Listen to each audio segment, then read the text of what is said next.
Hello students, मैं हूं सुनीता सिन्हा और आप सब देख रहे हैं मेरे YouTube channel Sunita Sinha Hindi classes पर। स्टूडेंट्स, अगर मेरा वीडियो पहली बार देख रहे हो तो चैनल को सब्सक्राइब कर लो, साथ में बेल आइकन भी दबा दो ताकि मेरा वीडियो अपलोड होते तुमको तुरंत सबसे पहले मिल जाए। स्टूडेंट्स, आज ये वीडियो हम इनके रिक्वेस्ट पर बना रहे हैं। नाम तो नहीं लिखा हुआ है पर इन्होंने रिक्वेस्ट किया है कि मैम, क्या आप मुझे क्रिया का लिंग कब कर्ता पर निर्भर करता है और कब कर्म पर, इसका वीडियो बनाएगी।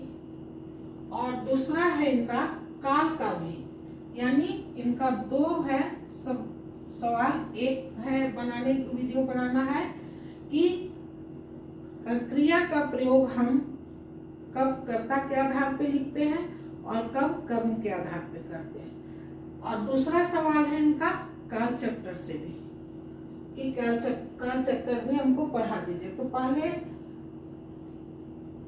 पहले प्रश्न का हम बता दे रहे हैं अभी इसमें, फिर नेक्स्ट वीडियो में हम काल का करेंगे क्योंकि काल जो है ये थोड़ा लंबा है, ये टाइम लगेगा और एक एक कर कर बताएंगे भी। ये जो है कि क्रिया का लिंग जो है कब कर्ता पे या कर्म पर देखकर लिखते हैं, इसका वीडियो ऐसे हम विशेष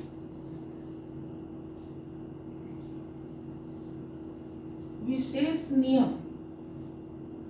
कर हेडिंग है, उसमें ये सारा हम फुल डिटेल में बताए हुए हैं और उनको रिप्लाई भी किए हैं कि आप हमारा विशेष नियम वाला वीडियो देखिए, उसमें आपको पूरी जानकारी मिल जाएगी।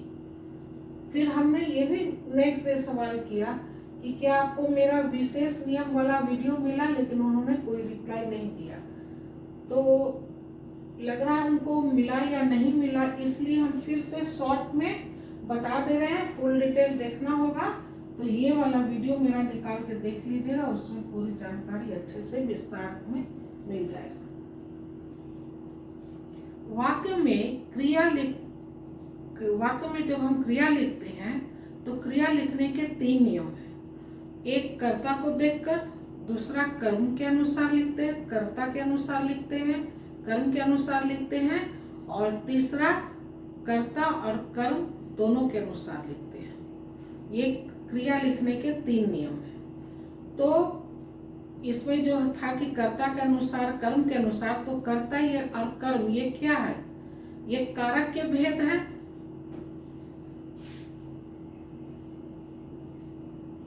ये कारक के भेद हैं, कर्ता कर्म दो ही लिखते हैं क्योंकि इसमें दो ही की आवश्यकता है। तो कारक के 8 भेद में से पहला है कर्ता, दूसरा है कर्म। और इन 8 भेद के कर्ता ने कर्म को करण से संप्रदान के लिए अपादान से संबंध करके की अधिकरण में पर संबोधन है और है। लेकिन हम यहाँ 2 इसी के लिए लिखे क्योंकि यही 2 की यहाँ आवश्यकता पड़ेगी। तो ये जो कारक के 8 भेद है, इन 8 कारक का अपना अपना विभक्ति चिन्ह है। विभक्ति चिन्ह बोले या फिर परसर्ग बोले, एक ही बात है। तो सबका अपना अपना चिन्ह है। कर्ता का क्या चिन्ह है, ने। कर्म का क्या चिन्ह है, को। कर्ता ने कर्म को करण से संप्रदान के लिए अपादान से संबंध का के की अधिकरण में पर संबोधन है और इत्यादि।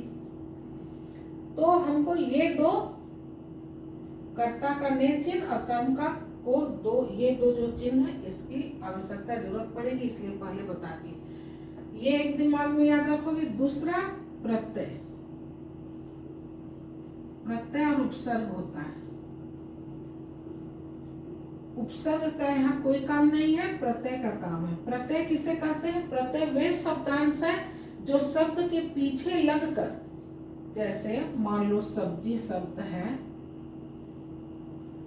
तो प्रत्यय वे शब्दांश है जो शब्द के पीछे जुड़कर उसके अर्थ में विशेषता ला देता है या फिर उसके अर्थ को ही पूरा बदल देता है। अब देखो, जैसे सब्जी है, सब्जी एक खाने का चीज है, लेकिन जब उसमें हम वाला प्रत्यय लगा देते हैं तो क्या बन गया, सब्जी वाला। अब इसका अर्थ ही पूरा बदल दिया। सब्जी वाला क्या हो गया, एक व्यक्ति का नाम हो गया, व्यक्ति है, उसको संबोधित किया जा रहा है कि सब्जी वाला ये सब्जी बेचता है। तो या तो उसके अर्थ में विशेषता ला देगा या फिर उसके अर्थ को ही पूरा बदल देगा। ये तो बात हो गया। अब आते हैं क्रिया लिखने के नियम। 3 नियम जो हम बताए उसमें पहला क्या है कि वाक्य में अगर कर्ता का ने चिन्ह और कर्म का को दोनों चिन्ह नहीं हो तब क्रिया जो है कर्ता के अनुसार लिखाता है। कर्ता किसे कहते हैं? काम करने वाले को कर्ता कहते हैं। यानी कि वाक्य में देखेंगे कि कौन काम कर रहा है, जो काम कर रहा है वही कर्ता होगा। जैसे कि एग्जाम्पल लिखते हैं, मोहन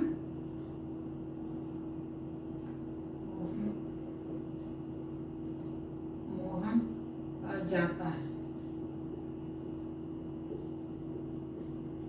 ठीक है, तो हम पहला नियम में क्या बोले कि कर्ता का ना ने चिन्ह होगा और ना ही कर्म का को चिन्ह होगा। ये दोनों में से कोई चिन्ह नहीं होगा। यहाँ देख रहे हैं जाने का काम कौन कर रहा है? मोहन कर रहा है, तो मोहन क्या हो गया? कर्ता हो गया। तो यहाँ कर्ता का ने चिन्ह भी नहीं है और कर्म का को चिन्ह भी नहीं है। तो ऐसी स्थिति में क्रिया जब हम लिखते हैं तो वो कर्ता के अनुसार लिखाता है। कर्ता अगर पुल्लिंग होगा तो क्रिया भी पुल्लिंग होगा। कर्ता अगर स्त्रीलिंग होगा, जैसे गुड़िया स्त्रीलिंग शब्द है तो क्या हो जाएगा? जाता का जाति। अगर कर्ता का ने चिन्ह और कर्म का को दोनों में से कोई चिन्ह नहीं होगा तब क्रिया क्या होता है? कर्ता के अनुसार लिखाता है। कर्ता पुल्लिंग है तो क्रिया भी पुल्लिंग होगा। अगर कर्ता स्त्रीलिंग है तो क्रिया भी स्त्रीलिंग होगा और अगर कर्ता बहुवचन में है तो क्रिया भी बहुवचन में हो जाएगा। वे सब जाते हैं। दूसरा नियम है कि अगर कर्ता का ने चिन्ह, वाक्य में कर्ता का ने चिन्ह हो, अभी तो दोनों चिन्ह नहीं था, अब एक चिन्ह ले लिए पहला। अगर वाक्य में कर्ता का ने चिन्ह हो तब क्रिया जो है कर्म के अनुसार लिखाता है। ये कर्म के अनुसार। कर्म क्या है? क्रिया का फल, यानी जो भी काम हो रहा है। क्रिया क्या है? क्रिया सब काम बताता है। तो ये जो काम का परिणाम है, रिजल्ट है। क्रिया का फल यहाँ खाने वाला नहीं हुआ, रिजल्ट परिणाम से संबंधित है। क्रिया का फल कर्ता को छोड़कर, यानी जो काम कर रहा है उसको छोड़कर अगर हम प्रश्न करें और हमको जवाब मिल जाता है तो इसका अर्थ है कि क्रिया के साथ कर्म है। और अगर जवाब नहीं मिलता है तो इसका अर्थ है कि क्रिया के साथ कर्म नहीं है। कर्म के आधार पर अभी जो हम बोले कर्म की क्रिया का फल यानी परिणाम कर्ता को छोड़कर जिस शब्द पर पड़े उसे कर्म कारक कहते हैं। कर्म के आधार पे क्रिया 2 प्रकार का होता है, सकर्मक क्रिया और अकर्मक क्रिया। स का मतलब होता है साथ, अ का मतलब होता है नहीं। यानी जिस क्रिया के साथ कर्म कारक नहीं होगा, उसका चिन्ह लगा नहीं होगा, तो वो क्रिया कर्मक क्रिया कहलाएगा। और अगर उसके साथ कर्म का चिन्ह लगा होगा को, तो इसका मतलब है कि उस क्रिया के साथ कर्म है, उसको कहेंगे सकर्मक क्रिया। अब हम पता कैसे करेंगे? तो क्रिया से संबंधित सवाल करेंगे, कर्ता से संबंधित सवाल नहीं करेंगे। अब जैसे देखो यहाँ मोहन जाता है, तो यहाँ जाना जो क्रिया है वो कौन कर रहा है? मोहन। तो यानी ये कर्ता है। अब इस कर्ता से हमको सवाल नहीं कर रहा है कि कौन जाता है, क्रिया से संबंधित हमको सवाल करना है। जाता है, कहाँ जाता है? तो हमको यहाँ जवाब मिल रहा है इसका कि कहाँ जाता है, तो कोई जवाब नहीं मिल रहा है। इसका मतलब इस क्रिया के साथ कर्म नहीं है, तो ये कौन सा क्रिया कहलाएगा? जब कर्म नहीं है तो ये अकर्मक क्रिया हो गया। सकर्मक का पहचान कैसे करेंगे? अब इसी में देखो, मोहन विद्यालय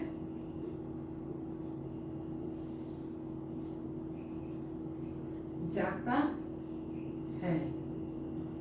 अब यहाँ ये क्रिया है, ये क्या हो गया? ये करता है, और ये जाना क्रिया हो गया। अब हमको क्रिया से संबंधित सवाल करना है, कहाँ जाता है? तो हमको जवाब मिल गया, कहाँ जाता है? विद्यालय जाता है। तो इस क्रिया को क्या कहेंगे? सकर्मक क्रिया। अब ये हो गया सकर्मक क्रिया। क्यों? हमको प्रश्न करने पर उसका जवाब मिल गया। जब जवाब मिल गया, इसका मतलब है कि इस क्रिया के साथ कर्म है। तो हम अभी बताए कि अगर इसमें तो ना क्रिया का कर्ता का नेक चिन्ह, ना कर्म का कोई भी चिन्ह नहीं है, लेकिन सेकंड वाले में यहाँ पर कर्म का नेक चिन्ह होना चाहिए। जैसे दूसरा एग्जांपल ले ले, मोहन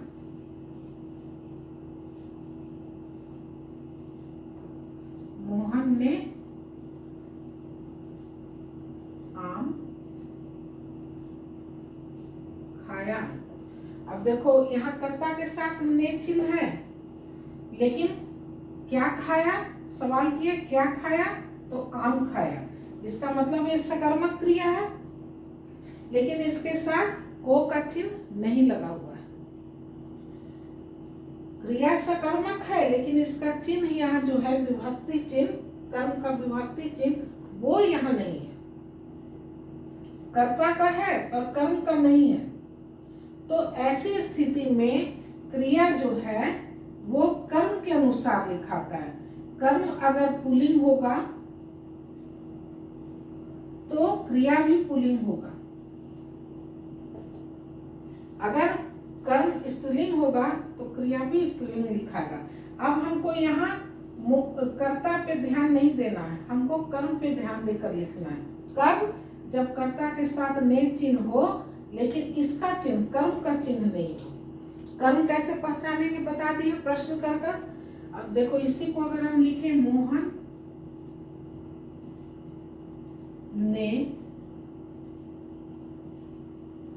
लीची खाई। अब कहोगे कि मोहन तो पुल्लिंग है और क्रिया यहाँ लिख रही है खाई, ये तो स्त्रीलिंग है, तो वाक्य गलत हो गया। लेकिन वाक्य गलत नहीं होगा, ये वाक्य शुद्ध है। क्यों? क्योंकि इस वाक्य में कर्ता के साथ नेक चिन्ह है, लेकिन कर्म के साथ को चिन्ह नहीं लगा है। तो ऐसी स्थिति में जब हम क्रिया लिखते हैं तो कर्म को देखकर लिखते हैं, और कर्म यहाँ क्या है? स्त्रीलिंग शब्द है, इसलिए यहाँ क्रिया भी स्त्रीलिंग शब्द हो गया। अब हमको यहाँ कर्ता पे ध्यान नहीं देना है, ध्यान देना है कि कर्म क्या है, पुल्लिंग है या स्त्रीलिंग। पुल्लिंग होगा तो पुल्लिंग लिखाएगा, स्त्रीलिंग है तो स्त्रीलिंग लिखाएगा। तीसरा नियम है, शुरू में इसमें पहला वाले में कोई भी चिन्ह नहीं था, कर्ता का नेक चिन्ह नहीं, कर्म का कोई चिन्ह नहीं था। दूसरे वाले में कर्ता का नेक चिन्ह था, को का चिन्ह नहीं था, कर्म का। अब तीसरे नियम में कर्ता का नेक चिन्ह भी होना चाहिए और कर्म का को चिन्ह, दोनों चिन्ह लेना है, दोनों चिन्ह पर ध्यान देना है। तो ऐसी स्थिति में जब वाक्य में कर्ता का नेक चिन्ह और कर्म का को चिन्ह हो तो क्रिया हमेशा एक वचन और पुल्लिंग में लिखाता है। क्रिया कैसे लिखाएगा? क्रिया जो है एक वचन और पुल्लिंग में होगा। अब हमको और कोई ध्यान नहीं देना है। अगर देख लेंगे कि वाक्य में दोनों चिन्ह लगा हुआ है तो आंख बंद करके हमको एक वचन और पुल्लिंग में लिख देना है क्रिया को। जैसे राम ने रावण को, एक ने पूछा था कि मैम राम ने रावण को, कमेंट्स बॉक्स में पूछा था कि मैम राम ने रावण को मारा। इसमें मारा जो है कौन सा क्रिया है? तो जब भी वाक्य में कर्ता का ने चिन्ह और कर्म का को दोनों चिन्ह लगा होगा तो क्रिया हमेशा एक वचन पुल्लिंग में लिखाएगा। जैसे अध्यापिका ने, अब देखो यहाँ तो पुल्लिंग था तो ऐसे समझ में नहीं आएगा, लगेगा यहाँ तो पुल्लिंग है ही है, इसलिए ये पुल्लिंग में लिखाया है हमारा। लेकिन अगर हम कह दे कि अध्यापिका ने सीता को मारा, तो अब कहोगे कि वाक्य गलत हो गया। वाक्य गलत नहीं है, क्यों? वाक्य में कर्ता का ने चिन्ह भी है और कर्म का को चिन्ह भी है। कर्म है ये मारा, किसको मारा? सीता को मारा, जवाब मिल गया, यानी ये कर्म है, कर्म का चिन्ह भी लगा हुआ है। तो जब वाक्य में कर्ता का ने चिन्ह और कर्म का को दोनों चिन्ह होगा तो क्रिया हमेशा एक वचन और पुल्लिंग में ही लिखाएगा। अब ना हमको कर्ता को ध्यान देना है कर्ता पे और ना ही कर्म पे ध्यान देना है कि वो स्त्रीलिंग है या पुल्लिंग है। अब दोनों पे ध्यान नहीं देना है, सीधे क्रिया को एक वचन और पुल्लिंग में लिख देना है। यही नियम है क्रिया लिखने का। वो जो पूछ रही थी कि क्रिया कब कर्ता के आधार पे लिखाता है और क्रिया कब कर्म के आधार पे लिखाता है, तो कर्म अगर पुल्लिंग है तो क्रिया भी पुल्लिंग होगा, कर्म अगर स्त्रीलिंग है तो क्रिया भी स्त्रीलिंग होगा, चाहे कर्ता पुल्लिंग हो या स्त्रीलिंग हो, उस पर ध्यान नहीं देना है। जब कोई भी चिन्ह नहीं होगा तब हम कर्ता पे ध्यान देंगे। अगर कर्ता के साथ ने लगा हुआ है चिन्ह तो फिर हमको कर्म के आधार पे लिखना होगा, और अगर दोनों चिन्ह लगा हुआ है वाक्य में, कर्ता का ने भी और कर्म का को भी, तो क्रिया जो है हमेशा एक वचन और पुल्लिंग में लिखाएगा। यानी प्रत्यय, ये प्रत्यय जो हो गया रावण के बाद, ये प्रत्यय को लग गया है ना। तो आज के इस वीडियो में हम समझते हैं कि ये जो रिक्वेस्ट की थी इसको समझ में आ गया होगा। अगर मेरा पढ़ाया हुआ समझाया हुआ पसंद आता हो तो वीडियो को लाइक करो, शेयर करो, अधिक से अधिक इसको शेयर करो। मेरा वीडियो देखने के लिए आप सभी का बहुत बहुत धन्यवाद। इसका दूसरा प्रश्न जो है काल, उसको लेकर आएंगे नेक्स्ट वीडियो में, काल ही पढ़ाएंगे। तब तक के लिए bye bye and take care.